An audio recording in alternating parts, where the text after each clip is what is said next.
It was only a matter of time before I did a bonus objective on cats, and I chose a selection of films I have seen and those I haven't. And the one that got 4 votes is one I haven't seen, yet have known about existing for years. I just never got around to look at any clips. The Cat from Outer Space, as it's called, was the last film to ever be directed by Norman Takar, who provided many of the live-action Walt Disney production films, like Big Red, which looks more like a killer dog movie given the poster, The Happiest Millionaire, and his most successful film at the time, The Apple Dumpling Gang. Even though I haven't seen any of his films, they do seem to fit right in with other live-action films Disney made with Buena Vista Pictures. Some even having posters with similar visual styles as each other. Even in the 90s, films as old as the 1950s were still things I would own. And seeing as how I still enjoy some of these older films, like the Herbie movies for instance, maybe I'll find the same sort of charm and wit that made those fun and enjoyable in here as well. So let's see what Norman cooked up for his last movie in The Cat from Outer Space. Ooh, this was released on Mickey Mouse's 50th birthday? Well, good thing he isn't here. The cat might eat him. So we open at a farm which gets shined on by green light. Whether it be Commander Drex showing up or those ghosts from Majora's Mask, either way, it's aliens. You stay right here, isn't it? Don't leave the house. I'm gonna take a look at it. Come on, Dutch. Chicken. Got myself a shotgun and I'm gonna blast it. Oh wait, it's really aliens. Time to go. This is Earth probe Zunar J5 calling Mothership. Zunar J5, this is Mothership. Have you completed emergency landing? Affirmative, Mother. Request repair party. Negative, Zunar J5. You'll have to effect emergency repairs yourself and rendezvous with us at grid dissect 8304 at 6, 9 hours minus 17. And are they going to explain why they can't send a repair ship? Nope! Time sensitivity's a bitch. And now we get to see this Zunar alien who has the voice of Ronnie Shell. It's a cat! Just like the cover of the movie. We really do have alien space cats. Only he isn't humanoid, he's just a regular cat. I wonder how they trained it. It isn't before long that members from the military arrive after getting the call from the farmers, including General Stilton, played by Harry Morgan, and Colonel Woodruff, played by Howard Platt, both of whom were in MASH. So you know what I'm gonna be doing? Every month there's a new procedure we have to learn because somebody's come up with an even better way to mutilate the human body. There's also Captain Anderson, played by James Hampton, and Sergeant Duffy, who is also played by Ronnie Shell. How weird. Get me the Pentagon. Red priority. I want to speak to the chiefs, Colonel. Captain? Sergeant? Yes, sir. These first few minutes are really slow, since nothing really funny happens when it looks like it should, like when they're calling the Pentagon and no one answers for about 20 seconds. Even the cat is like, what are you doing? Also, these credits probably could have gone before any of the human cast got here, since it's covering up the now ongoing plot. They also could have saved this for the end of the movie, but this was before they thought of doing that. So they take the ship away, which leaves Zunar needing to follow the military using his special collar.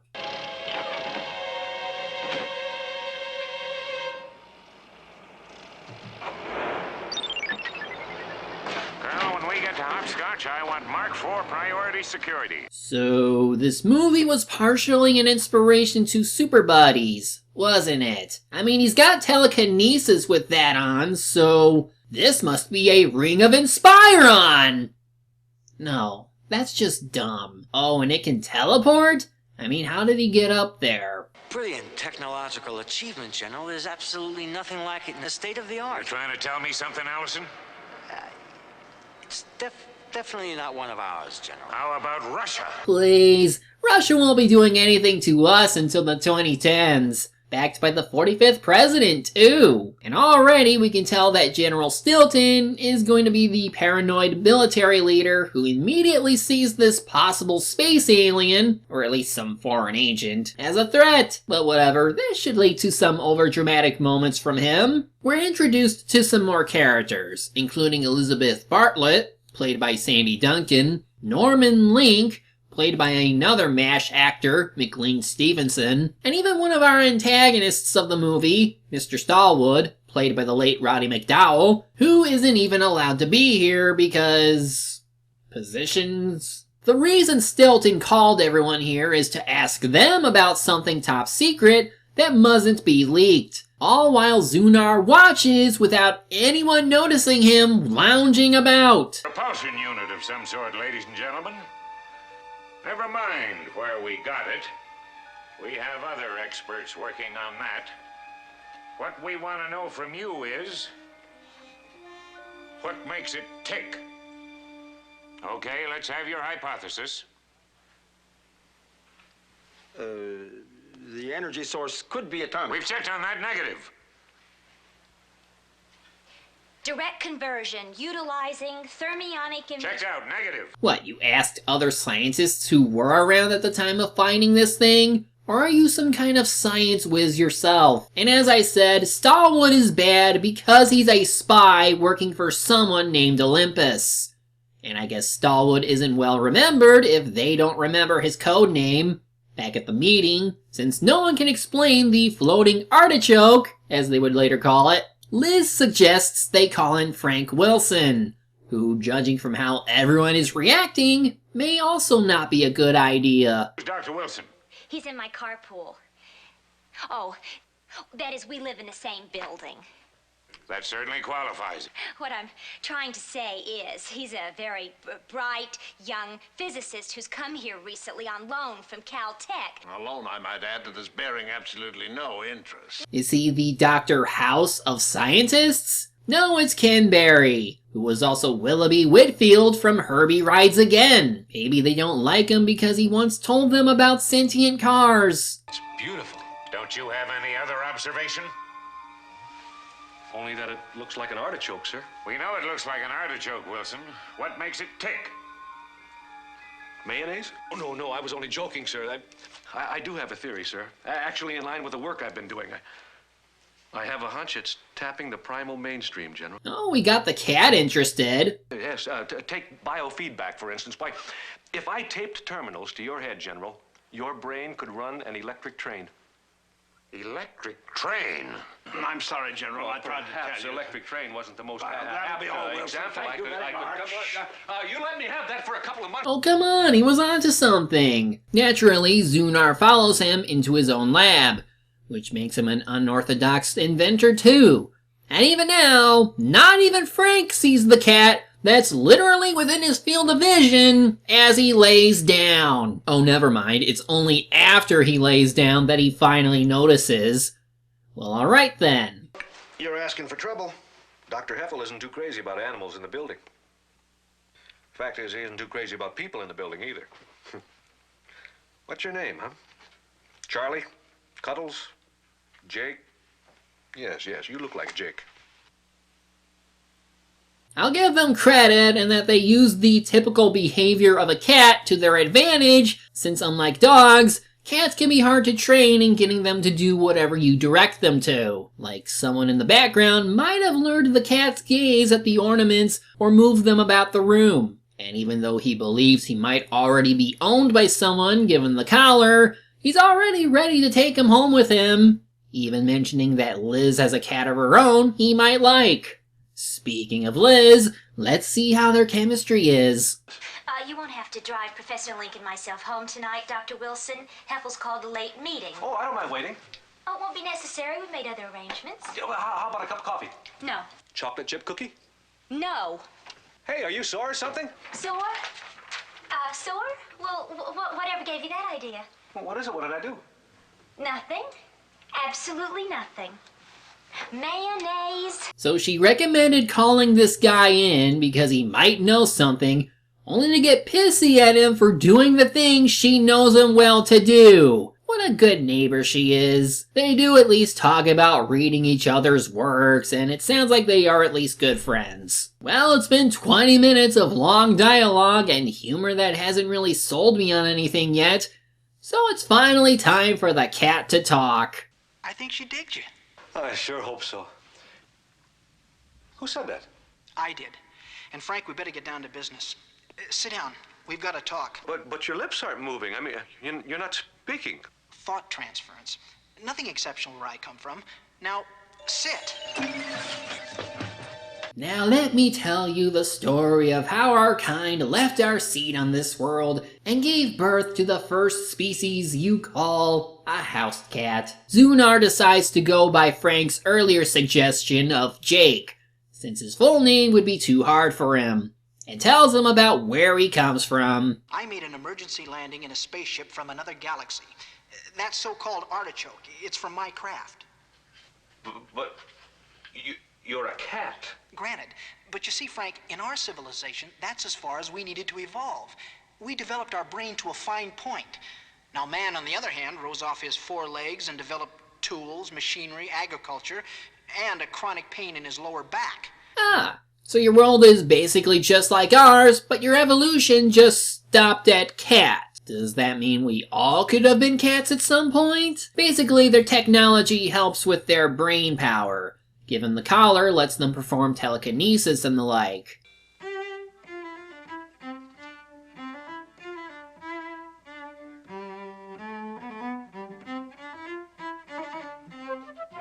Not a bad little tune. Frank, this is really delicious. What is it? Huh? Oh, it's chopped kidney. It's all they had at the deli. It really hits the spot.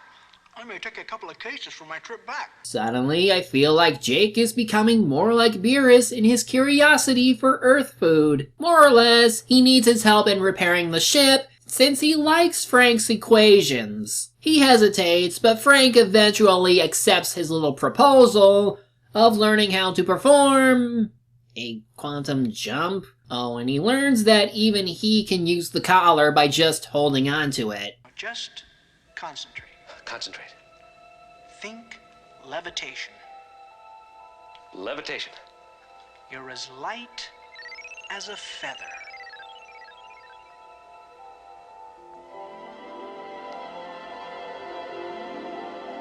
Look at me, I'm floating. Link? What were you doing up in the air? Astronaut exercises. Oh. Oh, and just to really show how overpowered alien technology is, watch what happens during a basketball game that's taking place elsewhere in the world.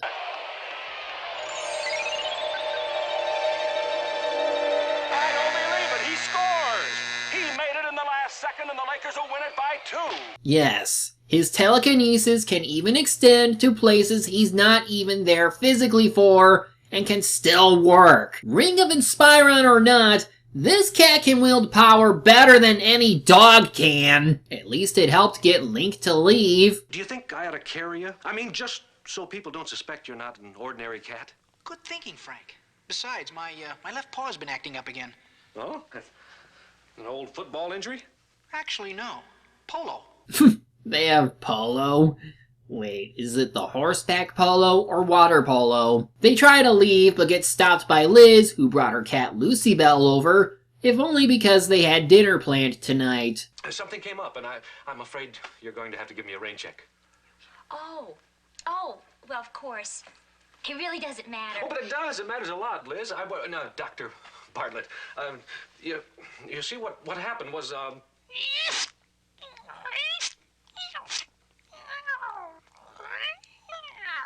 Jake, he took sick. Good save! By the way, earlier Stallwood followed the General's convoy over to their base after stealing one of their motorbikes, and then somehow got onto military property. Luckily though, Frank and Jake show up to get through the fence. Only now this means Stallwood knows there's something up with that cat. They find the ship but get caught. What will they do now?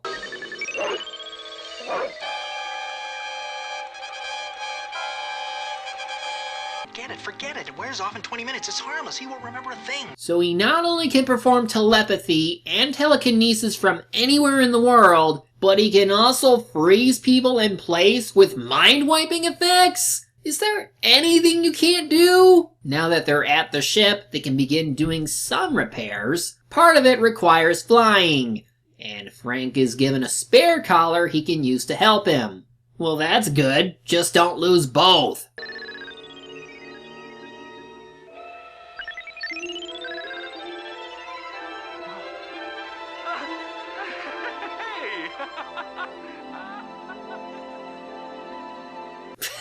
You can see the string. Also, the scene is hilariously dumb in that they keep shifting from string flight to green screen flight, all while he meanders around. Anyway, he gets the intercom in, and it seems that they need to replace some of the circuits with ore 12, which according to the computer is gold. But it seems one of the military guards noticed the stiffly frozen man in the area, and that's enough to make him think, emergency switch! But seriously, no one heard the barking earlier? What kind of military compound is this?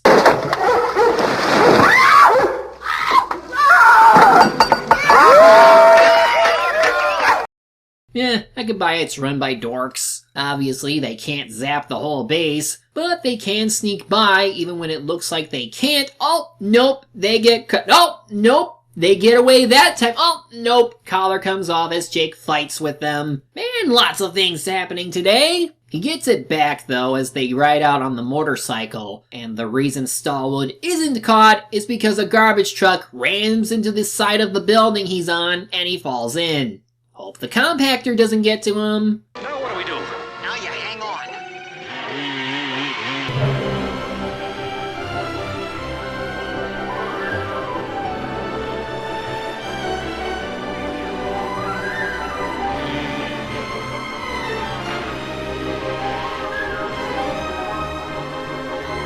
Back home, Frank concludes that they need at least $120,000 worth of gold.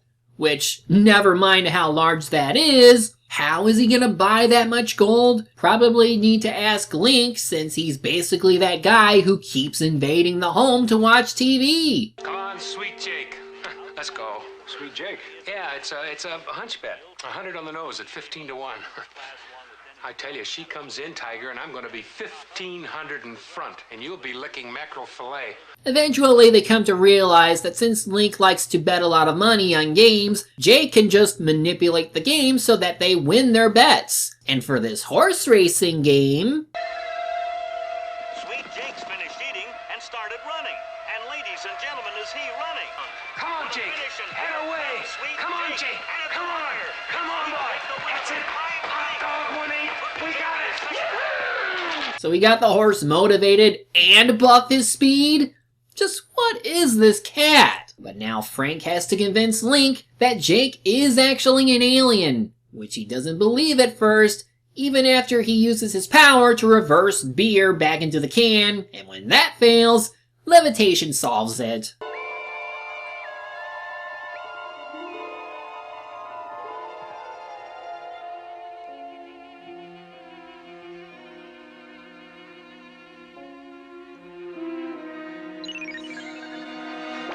So they tell honest Ernie at the pool bar to parlay their winnings through the football games that are coming up, and they're on their way. But uh-oh, military. Fingerprints, sir. They found fingerprints. Well, now. On top of the hull, inside of the cabin, everywhere. And they are the prints of a human being. In other words, whatever power brought this ship here, they were aided and abetted by some disloyal American. Gentlemen, we are dealing with a collaborator.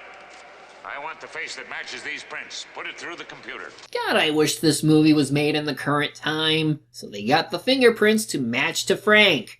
And while they find cat hair, they seem to dismiss the idea that a cat is involved. Oh, and they didn't even need Jake to win the first game. So far so good, I guess. But uh-oh, Liz is back and ready to picnic. I was up all night. Really? Yeah, it's gone into hyperzemia. What's hyperzemia? That's what Jake's got. What did your doctor do for him yesterday? Gave him 2 aspirin. You know what this cat needs is some expert help. Get him. Dr. Winger? Get him. Yeah, okay, I'll go get him. I'll be right back. What will this lead into? Waited till the game was over. I have $10 on Chicago. Oh, you got it on. This is about as bad as in bingo. Is football more important than the health of another? Well, the bad news is they remove his collar so he can't say anything. But they notice him long enough to get the collar back on him to stop the field goal. But now he has become sedated. Honestly, I thought hubris would get to them and they would lose this game. Nice to see they still won, but now he's out cold. So it's something different. Well, with trouble brewing, the guys plan to go to the pool hall to talk to Ernie about their bet in case they lose next game. But Liz isn't going to let them go without an explanation to their strange behavior. So, time to talk to her. Remember that meeting we had with Dr. Heffel and General Stilton at the ERL? Nice. Frank Wilson, are you putting me on? No. Remember that artichoke? Well, yeah. Diety 1 calling hopscotch. Come in, Big Cheese. This is Big Cheese. Go ahead, Daddy 1. Do you still have contact with the subject? Yes, sir. Also that garbage expert and the dame from the carpool. And they're all going into Ernest Ernie's pool hall. Looks like a mafia tie-in, General. Mafia? What? Why would the Mafia have access to an unidentified aircraft like this? No self-respecting member of the Mafia would want something so compact like that ship. Well, Frank and gang go down to try and cancel their Chargers bet, and it doesn't look like they'll be able to. I guess Liz believes the two about Jake, given she's responsive to him being asleep and not being able to use his powers. But if they're going to make any kind of wager, it'll have to be on pool against their best player / hustler, Sarasota Slim. What are the odds? You against Sarasota Slim? Right. Frank? Well, because I want to give you a chance to break even, and because I like your style, let's say 8 to 1. That's all? What about him? Me? Link? Well, considering the shape he's in, I'd say maybe 10 to 1. Oh, what about the lady? Me? Liz? Well, considering the shape she's in, 20 to 1. Okay, you got a bet. Frank. Well, that will get you the money, I think. But way to get her involved. Frank believes he can use the collar to help her out, and he convinces her to play since Jake promised to solve half the world's problems or something. She forks over the money and she gets to playing, and when Frank tries to help...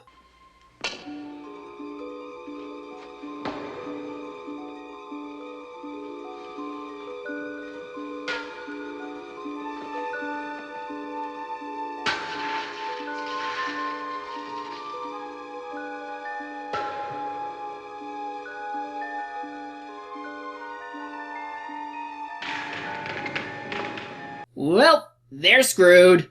Luckily, Jake wakes up to someone's sandwich, so they give him back the collar. They convince Ernie to give her another chance and several conditions that are so crazy and stupid that there's no way to win. But he'll bump up the odds so that she actually wins enough money to pay off the goal.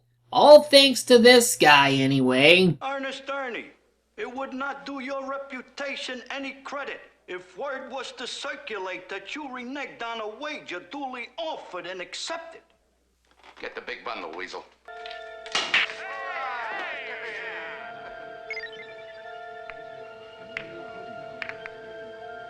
Nice.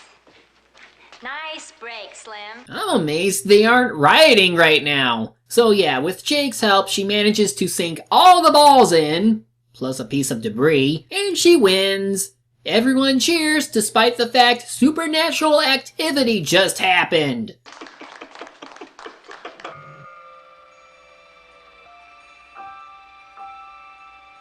Alright, I forgot about you. So about a half hour left in the movie, and we're now getting Stallwood's boss, Mr. Olympus, involved. And I guess they went Bond-villain with him, given his lair. Yes, Mr. Stallwood, you are quite correct.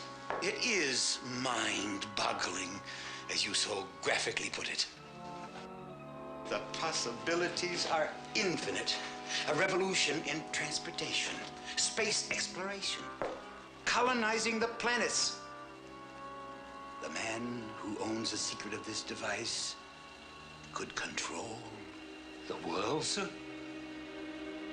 The universe. He's certainly confident he'll have his way. Just get in line. I think Stilton may get his hands on it first without realizing it. Who is the pilot?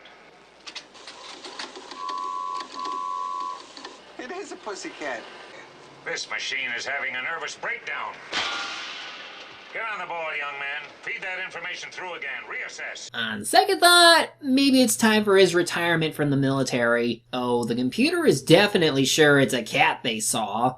He does ask the boys on watch to confirm this, so he's learning. Time to see how Jake will make the gold smaller. All right, don't move. All hands in the air.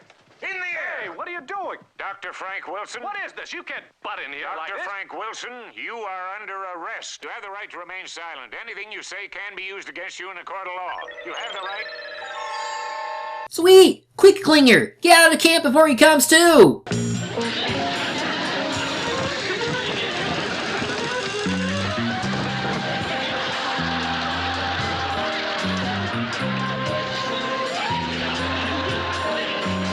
Let's get this goal reduced, and then we'll worry about getting on the base. Now stand back.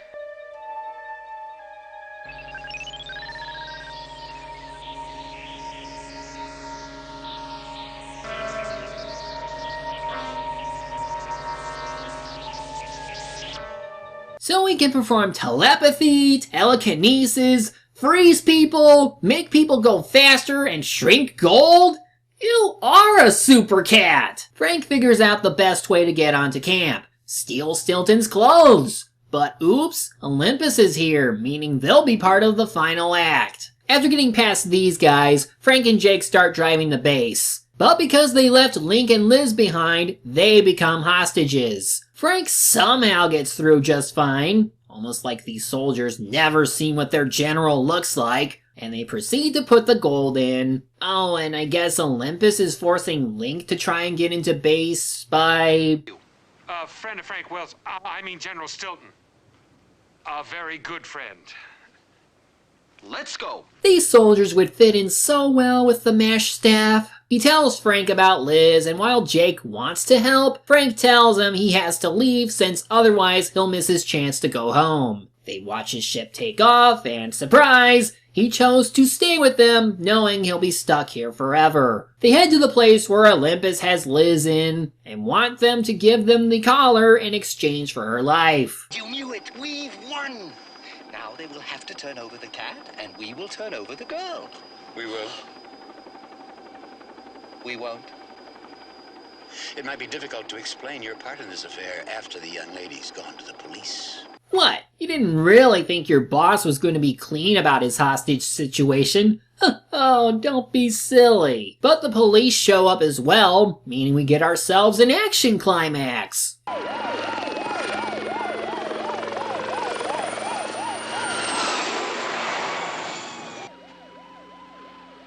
Oh, you can't fly this, Jake. It's a wreck. Look at that propeller. It's half gone.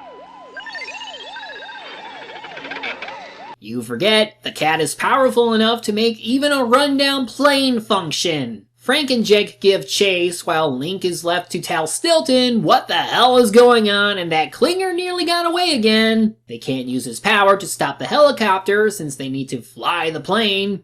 And Olympus takes this chance to ram them.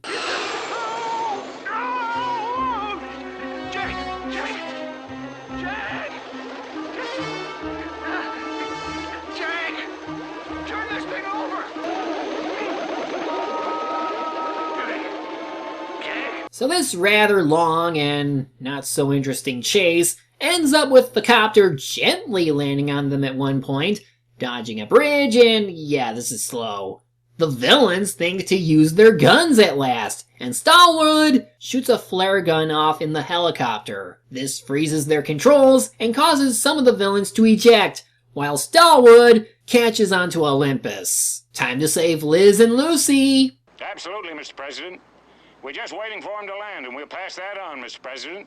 Yes, sir. Your friend Jake is to be treated as the representative of a friendly power, with generous borrowing credit, in exchange for bases, of course. Wait, what? You're already making him a friendly ally without even knowing if he'll be alright? Okay, so they get close enough to where they can get Lucy down, and to try and get Liz too, but both aircraft start to descend. After a tense moment, they manage to get back onto the plane, and the copter falls and dies. I mean, if we're to assume vehicles have souls like Herbie, that would be logical. So I assume the Olympus gang get arrested after their scene, and Jake is sworn in as a U.S. citizen. I, Jake, I, Jake, pledge allegiance to the flag of the United States of America pledge allegiance to the flag of the United States of America and to the republic for which it stands, and to the republic for which it stands, one nation. Well, that's one way to indoctrinate someone, and that's pretty much it. Since they played their credits at the start of the movie, they can just let it fade out after the end. So that was The Cat from Outer Space. It wasn't too bad actually, though obviously not as good as some of the other films of its time. It starts out really slow, with humor that didn't quite catch on, like the 4 military officials who pass the buck on each other after their general, or the fact that random people seem oblivious to the supernatural activity going on whenever Jake's around. Even some of Jake's telekinetic gags don't really get me all the time.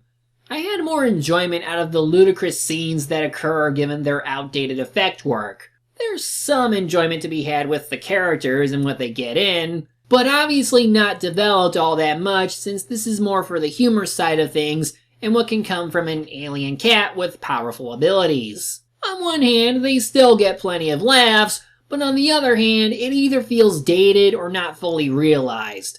At least with Herbie, you can craft a funny and sometimes dramatic story about a sentient car and their driver in various situations, but I don't know. I feel like this ended a little too easily since Jake is stuck on Earth without a way home. Still, if Norman Takar had to go out on some film before passing, at least he was able to maintain a decent record as far as I can tell, with one last hurrah, even if this film's not the best. I am glad to finally see this movie, and even if I wasn't missing much, at least I can say it's not bad. I'm the Media Hunter. Media's my prey, and reviewing them my way.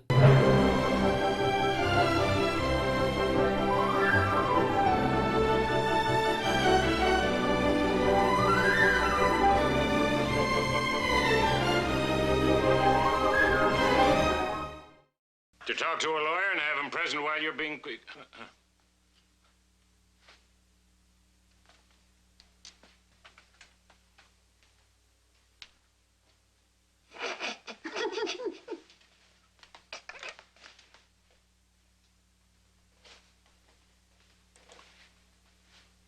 Colonel? Yes, sir.